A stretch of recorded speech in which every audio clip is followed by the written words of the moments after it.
Hello everyone. Today's topic is निष्काम कर्म in the Bhagavad Gita. Bhagavad Gita में निष्काम कर्म की धारणा. निष्काम कर्म एक ऐसा टर्म है, एक ऐसी फिलॉसफी है जो हम ना जानते हुए भी फॉलो करते हैं. कई बार इसको हम रिलीजियस एस्पेक्ट में देखते हैं, कई बार सोशल एस्पेक्ट में देखते हैं. तो आज इस वीडियो में हम इसका मिला जुला एस्पेक्ट देखेंगे, एथिकल भी, सोशल भी, फिलोसफिकल भी एंड रिलीजियस भी. So, first of all, introduction about Bhagavad Gita and the context of Nishkam Karma. The Bhagavad Gita is one of many holy texts of Hinduism, the central text of Mahabharata. आधे से ज़्यादा लोग या अधिकांश लोग ये जानते होंगे कि भगवद गीता महाभारत का एक पार्ट है और इसको हिंदू हिंदू कल्चर में एक पवित्र ग्रंथ माना जाता है. इसलिए कई लोग इसे अपने घर में भी रखते हैं, घर पे जो मंदिर बना होता है वो वहाँ भी रखते हैं और कई लोग इसको रोज पढ़ते भी हैं. The primary purpose of Gita is to explain the true nature of humanity and divinity. ये तो हम सब जानते हैं कि गीता का उपदेश ये बहुत नोन टर्म है. जो गीता में उपदेश दिया हुआ है, जनरली लोग बोलते हैं गीता में ये कहा गया है और ये बहुत अथॉरिटेटिव वे में बोला जाता है कि गीता में ये कहा जाता है, यानी उसमें कोई डाउट नहीं है. वो एक वर्बल टेस्टमनी है, यानी शब्द प्रमाण है, हम उस पर कोई डाउट नहीं कर रहे. In the Gita, there is a philosophical dialogue between Lord Krishna and Arjuna. Arjuna was one of the five Pandavas. ये स्टोरी अधिकांश लोगों को पता है कि गीता में जो मेन टीचिंग है वो किस तरह से बताई गई है. वो बताई गई है कन्वर्सेशन के थ्रू. कन्वर्सेशन किसके बीच है? भगवान कृष्ण और जो 5 पांडव थे उनमें से एक अर्जुन, जो युद्ध के मैदान में ये उपदेश दिया गया था. So this conversation take place on the battlefield at Kurukshetra. ये एक फेमस प्लेस है, Kurukshetra. And Arjun puts down his weapon and refuses to fight in the ongoing war. जो अर्जुन थे, ये एक स्टोरी का पार्ट है. आप ऑनलाइन सर्च करेंगे तो आपको डिटेल्ड स्टोरी मिल जाएगी. मैं यहाँ पे एक सिर्फ कॉन्टेक्स्ट बता रही हूँ कि किस कॉन्टेक्स्ट में उन्होंने निष्काम कर्म की टीचिंग को अर्जुन को बताया था. तो द पॉइंट इज कि अर्जुन जब युद्ध क्षेत्र में थे और जब उन्होंने देखा कि मुझे अपने ही लोगों से लड़ना है, मेरे कज़न हैं, मेरे अपने लोग हैं, मैं उन्हें कैसे मारूंगा, तो वो युद्ध करने से पीछे हट गए थे और उन्होंने बोला था कि नहीं, वो युद्ध नहीं करना चाहते, मैं वो नहीं कर सकते. और उन्होंने अपने वेपन्स डाउन कर दिए थे, नीचे रख दिए थे कि नहीं, वो नहीं कर पाएंगे. सो इस कंडीशन में, इस सिचुएशन में भगवान कृष्ण ने उन्हें ज्ञान दिया था, गीता सार जिसे कहा जाता है, जिसे गीता ज्ञान कहा जाता है. और ज्ञान देते हुए उन्होंने पूरी तरह से अर्जुन को ये समझाया कि वो कुछ गलत नहीं कर रहे. Krishna reminds Arjun that this is no ordinary battlefield Kurukshetra, it is also a moral field. ये एक धर्म क्षेत्र भी है, क्योंकि यहाँ पे जो वॉर चल रहा है वो राइट एंड रॉन्ग को जस्टिफाई कर रहा है, वो सही और गलत की लड़ाई है, इसलिए उसे धर्म क्षेत्र भी कहा गया है. और अपने धर्म को याद दिलाते हुए ही उन्होंने अर्जुन को ज्ञान दिया था. Krishna tries several arguments to persuade Arjun to fight. One of these is a truly novel moral argument based on action, which is Nishkam Karma. Krishna exhorts him to act for the sake of his duty without any thought to the consequence. This is a main gist of Gita teaching और गीता सार, कि आप सिर्फ अपना कर्तव्य कीजिए, आप परिणाम के बारे में मत सोचिए. The moral worth of an action lies in a person's motive rather than in the consequence of action. क्यों ऐसा कहा कि आप सिर्फ कर्तव्य कीजिए, परिणाम की चिंता मत कीजिए? क्योंकि आपका मोटिव क्या है, इंटेंशन क्या है, वो ज़्यादा मैटर करता है रादर देन कॉन्सिक्वेंस और रिजल्ट, कि उसका परिणाम क्या होगा. ये हम डिटेल में पढ़ेंगे जब अभी हम आगे वीडियो को कंटिन्यू करेंगे. This moral insight introduce nishkam karma. It is also considered as essence और the central message of Bhagavad Gita. Every karma has a fruit. सबसे पहले हमको ये जानना होगा कि कोई भी एक्शन विदाउट फ्रूट नहीं हो सकता. It is not possible action without fruit. So, no karma can be fruitless. Although there may be a difference of time in birth in the enjoyment of fruits. ये देखिए, हम सब जानते हैं जो लोग कर्मा थ्योरी को बिलीव करते हैं, उन्हें कहीं ना कहीं ये पता होता है या वो बिलीव करते हैं जनरली कि हमारे हर कर्म का फल हमको मिलता है. हाँ, उस फल मिलने में थोड़ा टाइम गैप हो सकता है आपने अभी एक्शन किया है, अभी उसका फ्रूट, उस एक्शन का फ्रूट अभी ना मिले, कुछ दिन बाद मिले, महीनों बाद मिले, साल बाद मिले. And it is also possible कि भी आपको नेक्स्ट बर्थ में मिले, नेक्स्ट टू नेक्स्ट बर्थ में मिले. So there is no concession और there is no bargaining about fruit of the action कि आपको मिलेगा कि नहीं मिलेगा, इसमें कोई डाउट नहीं है. और उसमें आप कुछ कंट्रोल, आपका कोई कंट्रोल नहीं है कि मुझको अभी एक्शन किया तो मुझे अभी फ्रूट चाहिए. वो एक पावर है, इसके बारे में भी हम डिस्कस करेंगे. वो एक पावर है कि आपको कैसे फ्रूट मिलता है, वो गॉड देता है या कोई अनसीन पावर है या इंसान खुद डिसाइड करता है. That we will do in the next video. But the point is no karma can be fruitless. Every human execute the work with some goal or desire, such as desire for fame, desire for wealth, desire for power, prestige, etc. हम सब जो भी काम करते हैं वो किसी ना किसी डिज़ायर से ही करते हैं. हमारे सारे एक्शंस गोल ओरिएंटेड होते हैं या विद डिज़ायर होते हैं. इसको हम डिनाई नहीं कर सकते. एक स्टूडेंट पढ़ता है तो वो डिग्री की डिज़ायर से पढ़ता है. आप कुक करते हो तो आप अपनी भूख को मिटाने के लिए कुक करते हो. तो हर हर एक एक्शन हमारा डिज़ायरफुल होता है. It is said in the Bhagavad Gita that both auspicious and inauspicious aspects are associated with karma. जो कहते हैं ना, आपने सुना होगा कि शुभ कर्मों का फल शुभ होता है, अशुभ कर्मों का फल अशुभ होता है. सो द पॉइंट इज, ये जो शुभ अशुभ एस्पेक्ट हैं ये एक्शन से जुड़े हुए होते हैं. The result of auspicious karma are auspicious and the results of inauspicious karma are inauspicious. तो आप अच्छे काम करेंगे तो आपको अच्छा फल मिलेगा, आप बुरे काम करेंगे तो आपको बुरा फल मिलेगा, लेकिन फल जरूर मिलेगा. But the point is, both auspicious and inauspicious actions are binding forms for the soul. This is important point. ऐसा नहीं है कि शुभ कर्म करने से आपकी आत्मा में बंधन नहीं होगा. नहीं, शुभ और अशुभ दोनों ही कर्म आपकी सोल को बाउंड करते हैं. नाउ व्हाट इज बॉन्डेज, जिससे हम लिबरेट होना चाहते हैं. सो the bondage is a cycle of birth and rebirth.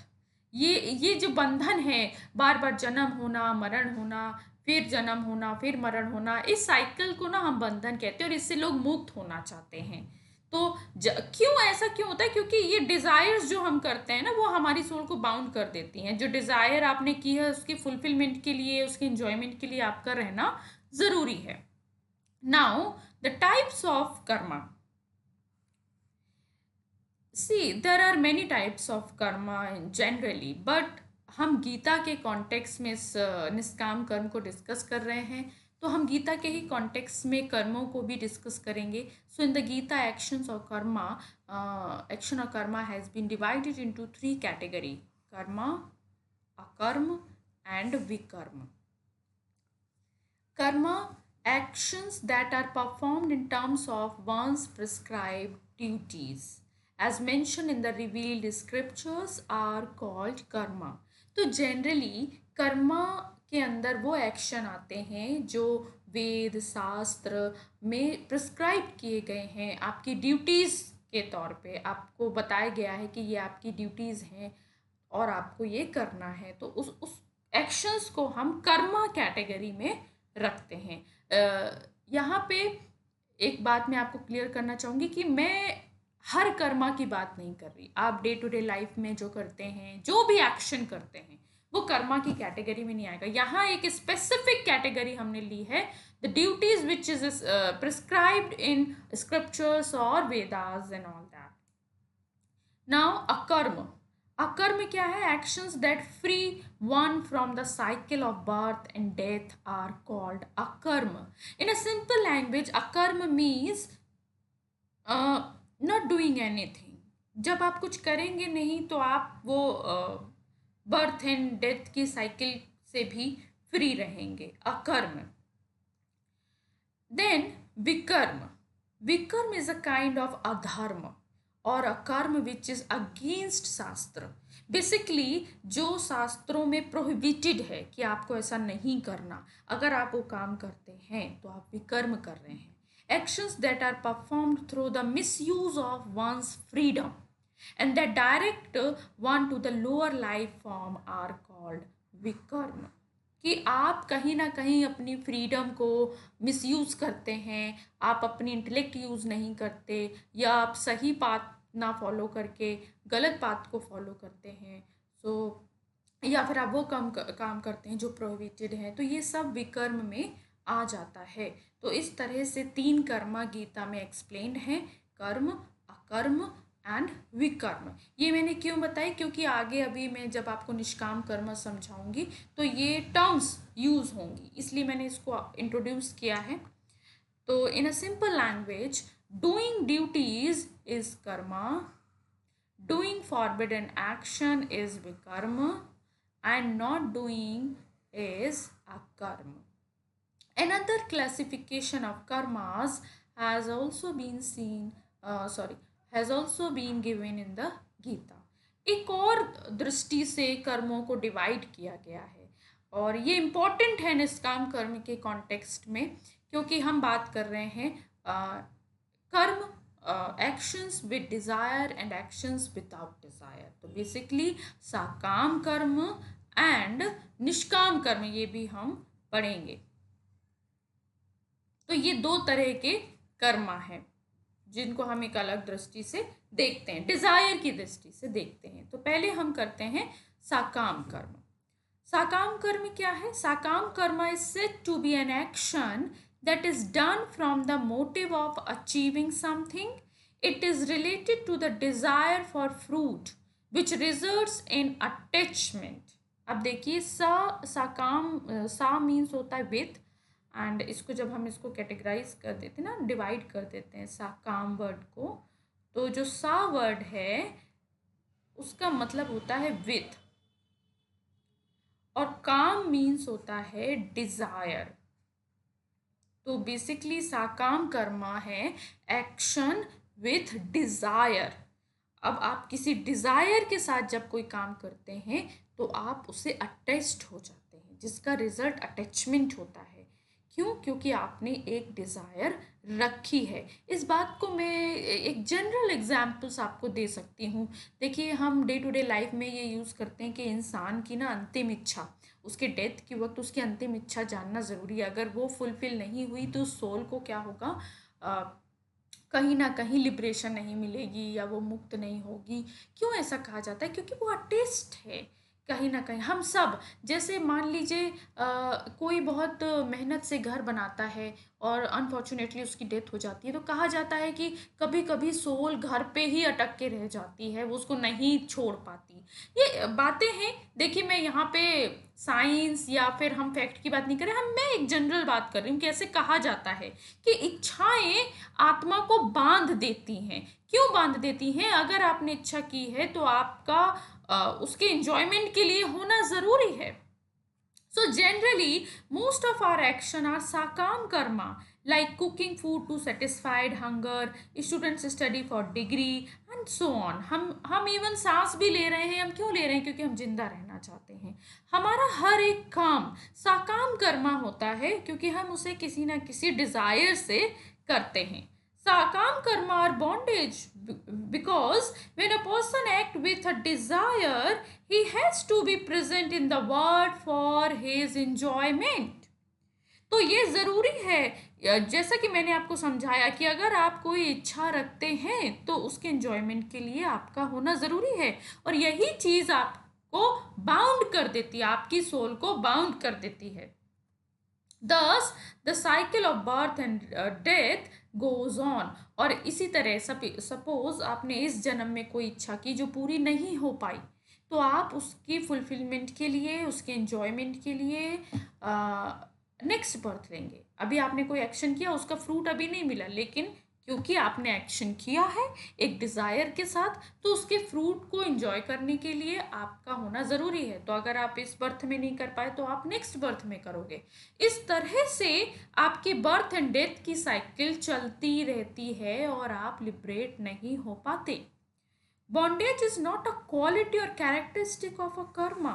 This is important कि बंधन कोई कर्म की कैरेक्टरिस्टिक नहीं है, rather it is the mental attitude.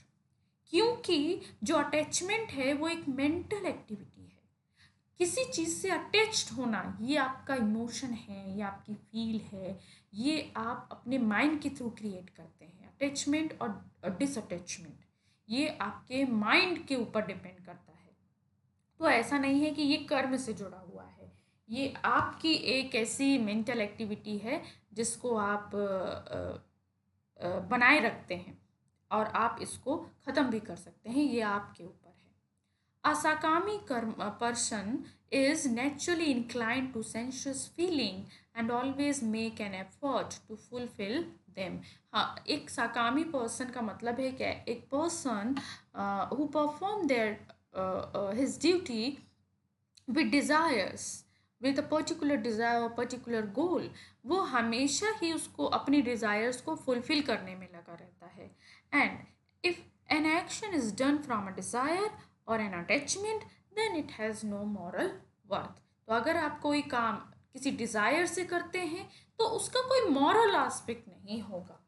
वो एक ऑर्डिनरी कर्मा है जो हर कोई करता है. अब देखिए, साकाम कर्म जो लगभग सभी करते हैं, इससे हमें फ्री होना है. क्यों? क्योंकि मैंने आपको बताया, क्योंकि ये बॉन्डेज क्रिएट करता है, ये आपकी सोल को बॉन्ड करता है, लिबरेट नहीं होने देता है, बंधन में डालता है. तो अब आप देखो, जितने भी लोग हैं वो सब ज़्यादातर लोग जो स्पिरिचुअलिटी की तरफ जाते हैं वो क्या फाइंड करते हैं? वो कहीं ना कहीं लिबरेट होना चाहते हैं, इमेंसिपेट होना चाहते हैं. तो उनके लिए ज़रूरी है कि वो क्या करें? वो इस आकाम कर्म से फ्री हो या इस आकाम कर्म को चेंज करके निष्काम कर्म में आए. तो इस प्रॉब्लम से छूटने के लिए ही निष्काम कर्म की धारणा को एक्सप्लेन किया गया है. So, the solution of the problem demands nishkam karma. And it is not only a theory, it is a practical activity. क्यों प्रैक्टिकल है ये भी मैं आपको बताऊंगी, और क्यों ज़रूरी है ये भी मैं आपको बताऊंगी. First of all, in Sanskrit, nish means without, kam means desire, फल means fruit, and karma means action. ये कुछ टर्म्स हैं जिनको हम एक साथ पढ़ते हैं तो निष्काम कर्म का मतलब निकल आता है. तो निश means without, means nishkam karma means action performed without desire of its fruit, और to do everything without expecting anything in return. तो निष्काम कर्म सिंपल लैंग्वेज में वो कर्म है जो बिना किसी फल की इच्छा के किए जाते हैं या फिर बदले में किसी एक्सपेक्टेशन के बिना किए जाते हैं, सिर्फ ड्यूटी समझ कर. An action performed with detachment and without any desire for results is known as nishkam karma or disinterested action. Such actions are performed with a sense of duty and not with the hope of some results. This is important, sense of duty. क्योंकि duty के बारे में हम सोचते नहीं हैं कभी। जो हमारी ड्यूटी है वो हमारी ड्यूटी है, ठीक है।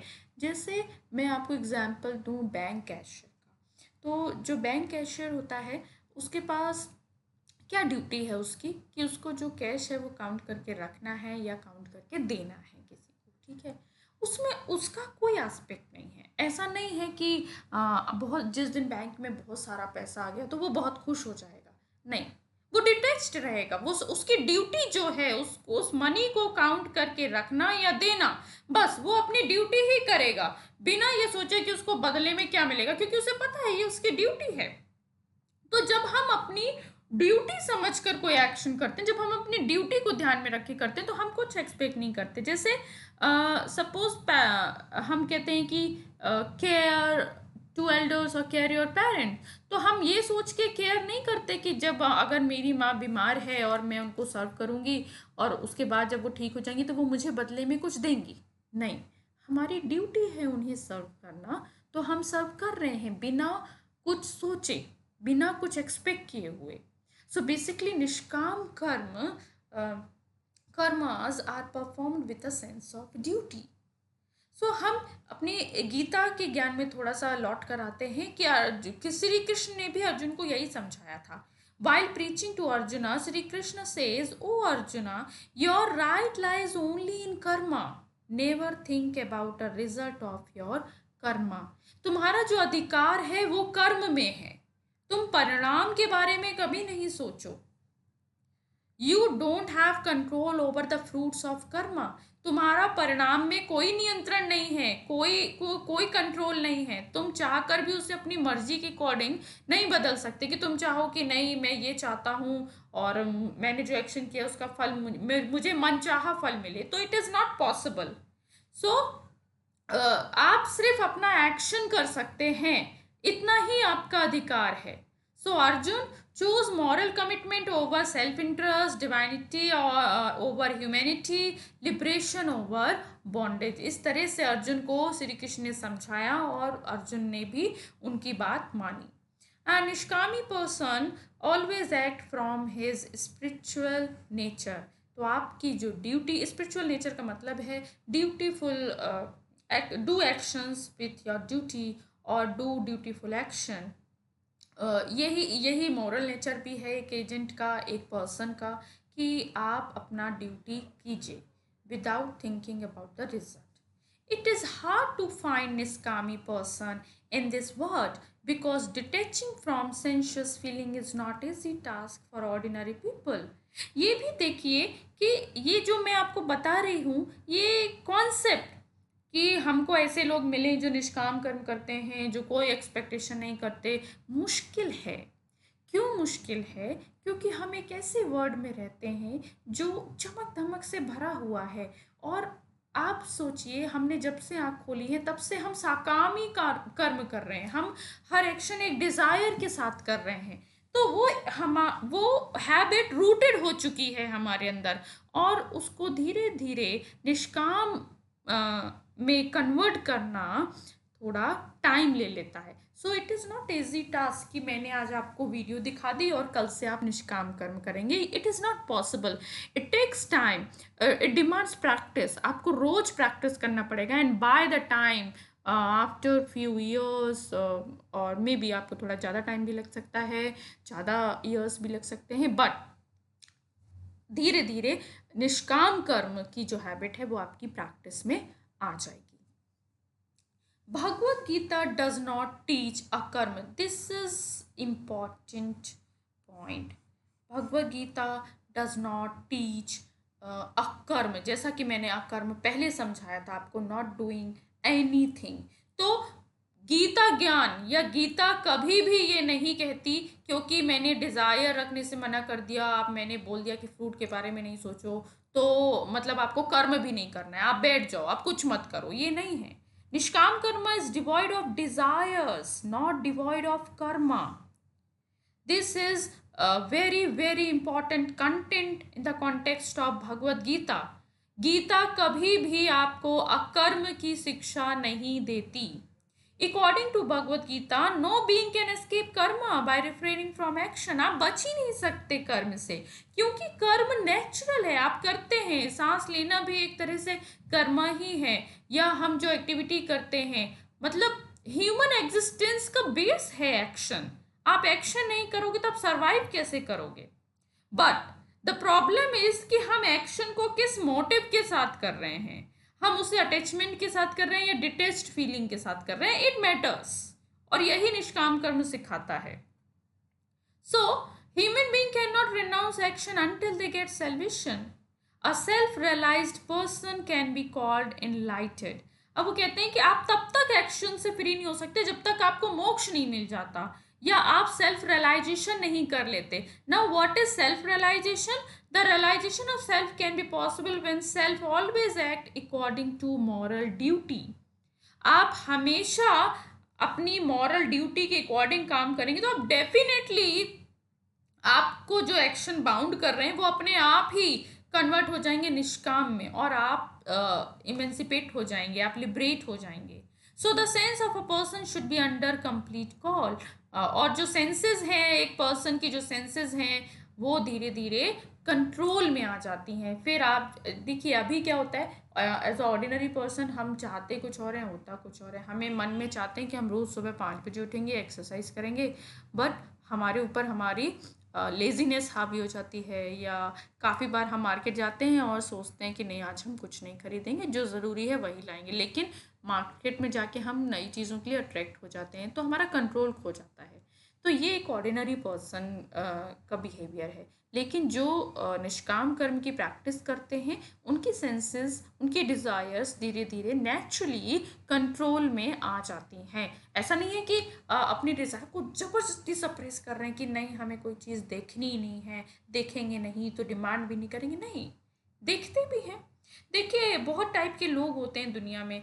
कई बार हम मार्केट जाते हैं तो हमें कुछ नहीं भी लेना होता, तब भी हम नई चीज़ों को देख के अट्रैक्ट हो जाते हैं। ये मतलब 90% लोगों का यही बिहेवियर है, ह्यूमन टेंडेंसी आप कह सकते हैं।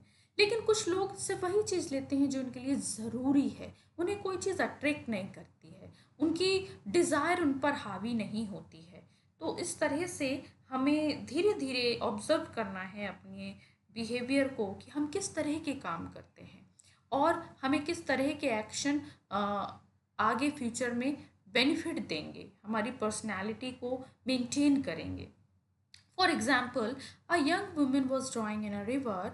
Two young men jumped into the river to save the women. One person was fascinated by the beauty of the women and wanted to propose her for marriage. The other person was inspired by duty only. कि देखिए कि एक नदी में मान लो एक लड़की डूब रही है, उसको बचाने के लिए दो यंग मैन कूदते हैं। एक इसलिए कूदता है क्योंकि वो लड़की बहुत सुंदर है और वो उसे उस शादी के लिए प्रपोज करना चाहता है कि मैं उसे बचा के फिर मैं उससे प्रपोज करूँगा, शादी करूँगा। तो उसने क्या किया, वो अटेस्ट हो गया, उसने एक डिज़ायर कर ली, एक एक एक्सपेक्टेशन कर ली, ठीक है। दूसरा क्या कर रहा है, दूसरा ये है कि अरे मेरी ड्यूटी है कि कोई डूब रहा है उसको बचाना है, एक मॉरल ड्यूटी है, दैट्स इट, और कुछ नहीं। तो देखिए, so although the external task of the two young youth और the two man were similar, दोनों का एक्शन सेम है, दोनों ने उसको बचाया, but the result of their action would be different due to their different goal.